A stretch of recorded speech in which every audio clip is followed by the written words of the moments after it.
We vibing with another show. Tell me everybody, can you catch this flow? We're breaking down mental glass and so you know who we win. Tony Dixon and Friends. They tell me that the sky's the limit. Your purpose calling you, baby, you make the difference. Take charge, do you know who you win?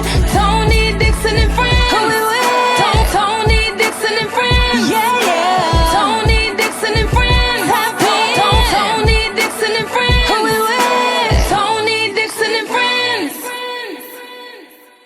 Hey, welcome back to another episode of the Tony Dixon and Friends podcast, where we have real conversations about life, about leadership, and about you elevating your purpose in this world, man. My name is Eric McAlpin, and I'm here with my boy, Mr. Kecalf Bailey. What's up, E? What's going on, man? Good, K man. Beezy. Yep, you all right today? Hey, I'm good, bruh. All right, me too. You good, bruh? I'm good, bro. Are you good? I'm really good, bro. All right, Yeah. man. And I'm also here with with freaking Alabama great, Dallas Cowboy, and now author of the book Beyond the Glass. Wherever you are right now, do me a favor. I'm coming to you. I'm gonna call your name, man. Slow down. Pull out your cell phone and go to www.tonydixon.com and order you a copy of the book Beyond the Glass, because I get the privilege to sit here today with the big brother and author, Mr. Tony Dixon. TD, what's up, man? I'm gonna take you on the road, man. Come on, man. Hey, what's up, man? No, I appreciate that. Yeah, life is good, man. How you been? Life is great. I've been great, man. I've been Man. great. It's been awesome since publishing this book, and appreciate sharing some of the stories with y'all throughout this podcast for sure. Man, dude, that's been very inspirational, man, Yeah. to just see you walk through your life, through your purpose, and just share your journey. Because as we're reading the book, a lot of the stuff, man, I've been knowing you for a long time. You guys been roommates, but we each keep coming back about things that we're learning. Mm-hmm. And it's so much more, man. So I want to tell you, thank you for sharing your life story with the world, man. I appreciate that, man. Yes, sir, man. Hey, I want to first off give a shout out to all of the listeners and viewers out there. Yeah. I got to say it right now, man, because so many people think that we have a uniform. You know, we have shirts that we wear, but one of my guys told me, man, hey, I need to get me some muscles and some Jordans and get on the podcast with y'all. And I had to check it out, man, today. You know what I'm saying? It's like we all got home, you know what I'm saying, a version of some Jordans, man. So Y'all we're almost matching. Okay. I see why they think we have a uniform. This was not planned, man. This was not planned. So for everybody that thinks that we've got a Tony Dixon and Friends uniform or wardrobe, I'm gonna make sure I talk to Tony Dixon about getting a wardrobe budget and buying me some more Jordan and stuff, man. Hey, well, Team Jordan, if you are listening, we will gladly accept the sponsorship. So don't want to leave that behind. So feel free, even if you have some nice shirts. Yeah. Hey, talk to us. Yep. So today I want to have a conversation about about something that's near and dear to me. When we think about each one of us, we live, and so many other people live, a very complex life. You're pulled in so many different directions, and you're trying to help so many different people. And oftentimes we find ourselves with not having enough time in the day. And you've got so many people that you're trying to pour into, or so many different things that you're trying to accomplish. And when you think about all of the stuff that you're trying to do and not being able to accomplish all your tasks, activities, go pour into so many people that you're trying to help out, it weighs on you a lot. You deal with, anxiety. It slows you down. And each one of us, as we progress through life, you got kids. Kecalf, you're a newly ordained deacon at your church. Tony, you're authoring a book, not to mention your jobs, not to mention your families, not to mention your parents, not to mention, so many other obligations that you have, not to mention your physical fitness. But I wanted to have a conversation about how can you deconstruct and organize your life? because when you're dealing with so many things like that, it plays on your mental health. And I think some people can afford a conversation today around structure, around organization. I find myself, my sister teases me often because I tell her I have to compartmentalize my life. I put on my daily schedule, not literally written out, but Tony, I got this from you, the 5 a.m. club, working out in the morning. I have to have that. I have to have the days that I take my daughter to school. I have to have the days that I run my appointments for my job, but also time dedicated to spend to my family. And because of that, and everything has a place in my life, it helps me live stress-free. Do you guys have any experience with, running this hamster wheel that we call life? Do we have experience? Yes, we do. Yeah, man. No, you named it all, man. Work, commitments, family, kids, activities all over the place, juggling that. Just the hustle and bustle of everyday life, man. And you have to become a master at getting that under control, just to see it through. And everyday experience, in that. Yeah, I mean, it's no different for me as well. I think there's so many things that you set out to accomplish yesterday that pour into today. And sometimes it just feels like it just piles on and piles on to the point where sometimes you wonder, like, did I ever even accomplish what I intended to accomplish? But I think you touched on something that was very critical, is that you've started to identify those things. How did you start identifying them? So what I ended up doing is realizing what and who is important to me, right? What activities do I want to accomplish? Whether it's working out, whether it's going to church, whether it's, getting something to eat or whatever it is. And then I also became intentional about who I'm spending time with. I've got time on my calendar that I spend with my family. It's a routine for me and my sisters that live in Alabama, that every Sunday we're going to get together. I got two sisters that live in Tuscaloosa, and both my parents. Every Sunday after church, because we go to 3 different churches, we are going to meet up at our parents' house. That helps us organize, me not having to go spend time with one sister, having to go spend time with another sister, having to spend time with my parents. So we organize a meeting place. And that helps us fulfill our obligations for our family. I'm able to identify times, football. Football is something that brought us together. My dad and I during football season. My wife knows that every Friday during football season, I'm going to go to a ball game with my dad. So I have a place for my dad. And of course, having time for date night with my wife. Whether it's date night of us going out or it's a date night of us sitting at home and watching a movie and sitting at the dinner table together. So I've been able to identify a place for everything and for everybody that's important to me. What about you, Kecalf?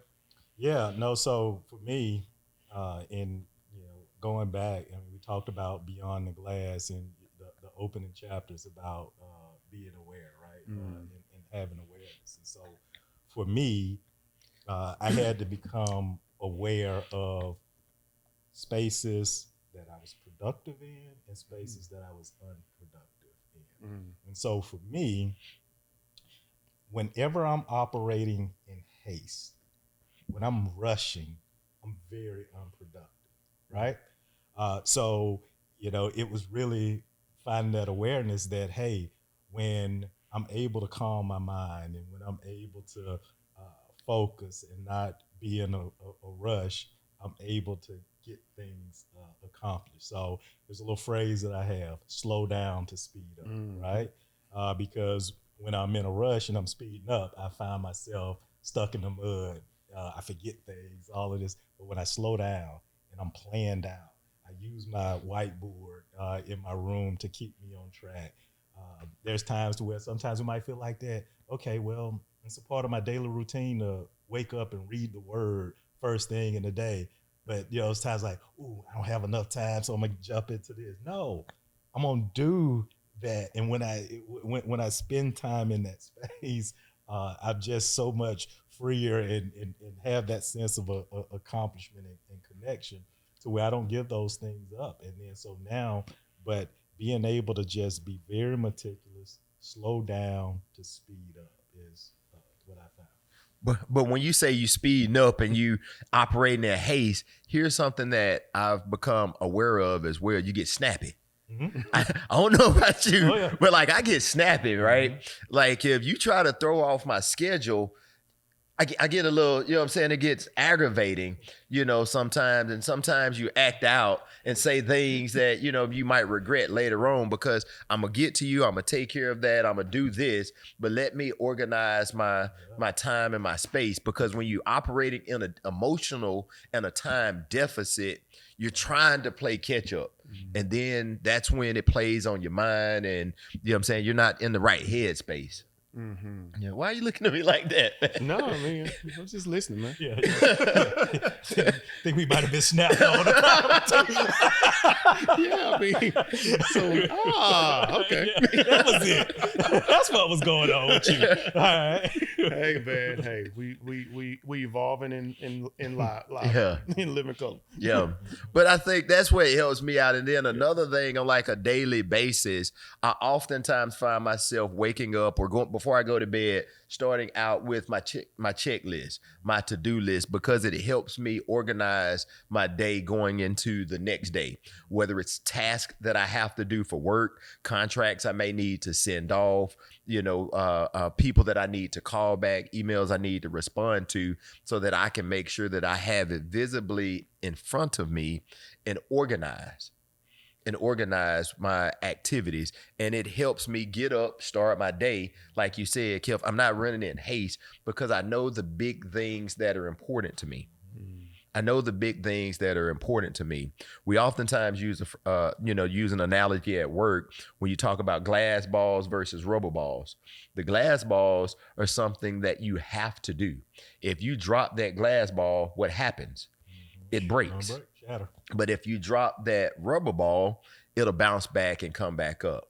You know what I'm saying? So I make sure I obligate time to those glass balls and get those things listed out. I'm not always going to get it right, but my intention is to be intentional with my time. Yeah, it's so amazing. I use this in when I'm coaching actually others, because this is something I really struggle with the better part of my career, of prioritizing everything as urgent. Yeah. And what I found was I wasn't doing the due diligence of setting a boundary with people, even with my time. As an example, when you're dealing with customers, every time the phone ring, you take it as something urgent, right? Hey, Tony, can you get this report over to me? Hey, Tony, can you do a diagnostic of how this is selling? Whatever the case is. Hey, Tony, can you do this? So guess what? When I got that call, Tony was working on something. Yeah.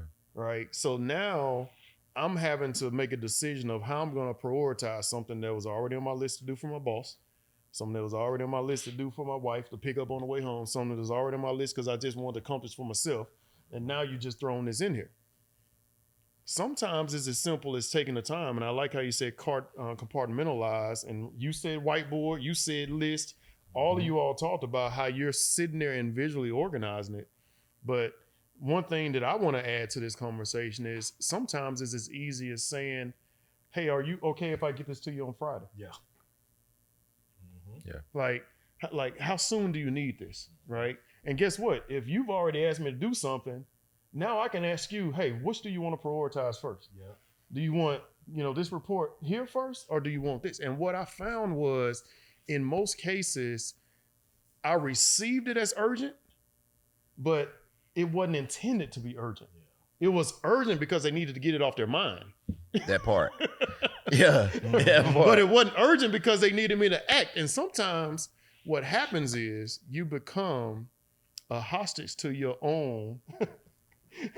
It's good here, man. Yeah. You become a hostage to your own ability to get results. But the results that you're getting, nobody knew you stayed up to 2:00 last night to do it. Yeah.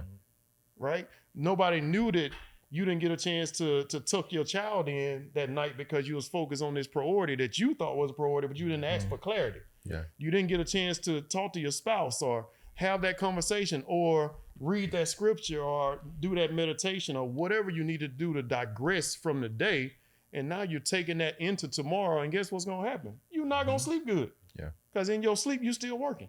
Yeah. You know, so I just want to add that context that sometimes it's as simple as asking someone, how important is this to you? So you can properly prioritize it. Yeah. And it goes to, I know you gave a work analogy, but it's the exact same thing at home. Oh, absolutely. You know, when your wife needs you to do something. I'm going to let you say that. Keep going. Oh, trust me. Look, I ain't going to get kicked out. Yeah, you're not about to set us up either. But one of the things that my wife and I know is like we sit down and we understand how dynamic our schedules are. But what I oftentimes find myself doing is making a grocery list or a list for the store in advance. And once I start that list, she'll come and add to it, or she'll know that, hey, it's on my mind, to your point, that I'm going to the store on this particular day. And that's the place, that time in my schedule for that week, that I know that I'm going to go to the store to get whatever it is I need from the store. So I make that list and let it build. So there's a time and place for that if we see that we're running low on that. So I just wanted to call that out, because I know you talked about the example for work, but it also plays a part at home as well. Just being able to find a space for everything. Absolutely. Because, the prioritization as well goes at home, because, for even my son who's in college, like, so my son plays college football. His freshman year, I went to every single game, which was, it was taxing, but it was something that was well needed for his freshman year. He's 20 hours away from home. Right? Freshman year, you're not getting as much playing time. So my thought was, even if you're not playing, you're going to be able to look up in the stands and see me. I knew that wasn't sustainable, though. Yeah. I knew it wasn't sustainable. So I had to have the conversation with him afterwards and said, which games do you want me to attend? Yeah. Because even he was like, Dad, that's a lot. Yeah. That's a lot, right? So it was so cool that we came to that agreement where he was able to say, here are the games that's important for me, right? So the same thing goes for when you have a significant other. Are you in a relationship and trying to develop that relationship? Sometimes just ask, what is important to you? What is important to you? And what you'll find is some of the things that you thought was urgent, some of the things you thought was priority may not be. Yeah. And they'll be able to tell you exactly what they want. And guess what? Now you can actually fall into that and actually win. Yeah. Because once you start putting things in its place, you start to remove things out. Yeah. Things that wasted time, wasted activities, wasted effort. And that helps declutter your mind. And that plays, to your mental space. It plays to your mental space because we're trying to fulfill so many other people, and it weighs on you. And once you had that conversation with your son about going to what games, or once I had that conversation with my wife and she sees that list, she knows that I'm going to the store, everybody feels fulfilled. Mm-hmm. But hey, you missed something. So I'm going to go back and shout out to Mrs. McAlpin. Right? So why was the 5 a.m. club so important to you? So one of the things that I prioritized was my physical fitness and exercising. And there was a point in my career that I had the opportunity to move to Montgomery, Alabama from Tuscaloosa. And my wife and I would travel about an hour and 45 minutes to go to Montgomery from Tuscaloosa in 2 separate vehicles. We had an apartment there. And I did exactly what any early professional would do. I worked around the clock. Being an athlete, I was used to working out in the afternoon. I got up and went to work in the morning, got up and came home, went to work out in the afternoons. And by the time, because she made that commitment to commute with me to Montgomery, Alabama, I got home, and by the time I got done from the gym, it was time to eat and go to bed. And she called me out. And she said, hey, why am I here? Mm-hmm. She said, why am I here? But because she knew that that was a priority for me and I was always been disciplined with my physical fitness, she made a recommendation. Why don't you go to work out in the morning? And she didn't chastise me, but she made a recommendation for me. So now, ever since 2012, early morning workouts have been a part of my life. And she helped me put that on my schedule. That's right. She helped me put that on my schedule. That's right. And that's something that, you know, anytime you're dealing with other people, like you said, you had the conversation with your son told you what was important. My wife recognized the disconnect with me and my overcommitment to work. Mm-hmm. And she called me out and said, hey, why don't you try this? And she helped me. This is good, man. I mean, let's just call it out, man. We have some amazing wives. Yeah, we really do. Absolutely. Because you lay that out. I mean, that could have been met with, hey, just a bunch of frustration and handled in the right way. But she came with, a recommendation, and you guys worked to get to a great place. Because the thing about it is, we're talking about decluttering and all of this, and it's easy to go to work and what we do there.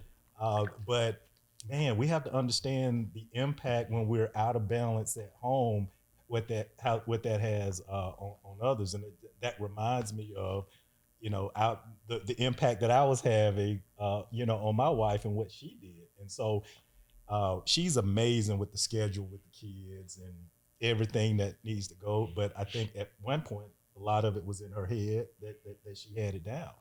And it was, okay, well, where am I supposed to be with this? And by me, now she has to get me in place with all of that. And that was a huge negative impact on her. Mm-hmm. And so now she put in place to where the calendar's on the refrigerator, the kids' activity. And she told me, she's like, Kecalf, it's there. It's there. Okay.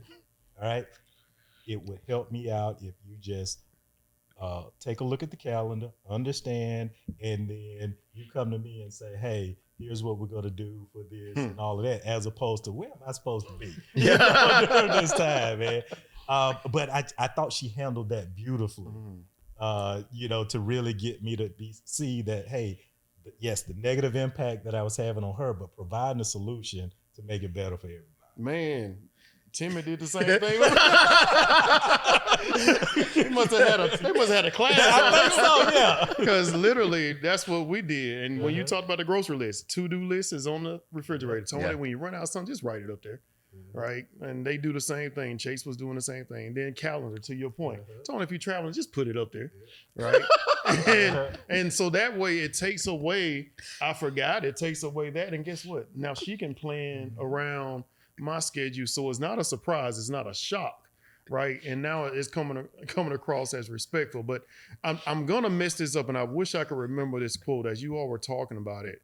I'm gonna do my best to paraphrase it, but Rocket Ishmael was actually having a conversation with a bunch, and those that don't know Rocket Ishmael, former Notre Dame wide receiver, played with me at Dallas Cowboys, awesome guy, awesome man, the Rocket. Yeah. He was called the Rocket because how fast he was. But he said, in your quest to be successful, do not make the ultimate sacrifice of sacrificing those that you love the most. And I know I didn't say it quite right, Rocket, but the point of it is, all of us have our definition of success, of what climbing the ladder looks like and all that. But sometimes the greatest sacrifices that we make is not being there for our family. So do not make the mistake of making that sacrifice. Yeah, man, this has been amazing. And I think it's just so refreshing to just see how you can be a dynamic professional, a dynamic parent, son, significant other, Christian or whatever it is. But if you're struggling with clutter in your mind, if you need help with slowing down to speed up, why don't you sit down and make a list? Organize yourself. Put appointments on the calendar. Put special events on your calendar. Put people on your calendar. And then you'll realize that you're able to come back and be so relieved, man. Tony, before we get out of here, give a shout out to the book one more time, man. Yeah, man. Beyond the Glass, and the point that Eric made, I'm gonna add one more point. Make sure you putting what's important to you on the calendar as well, because you got to first love yourself and have space for yourself to show up for other people. But TonyDixon.com, Beyond the Glass, go check me out. You can find it on Amazon as well. Thank you so much. Be sure to like and subscribe to the Tony Dixon and Friends podcast. We'll be back with another episode.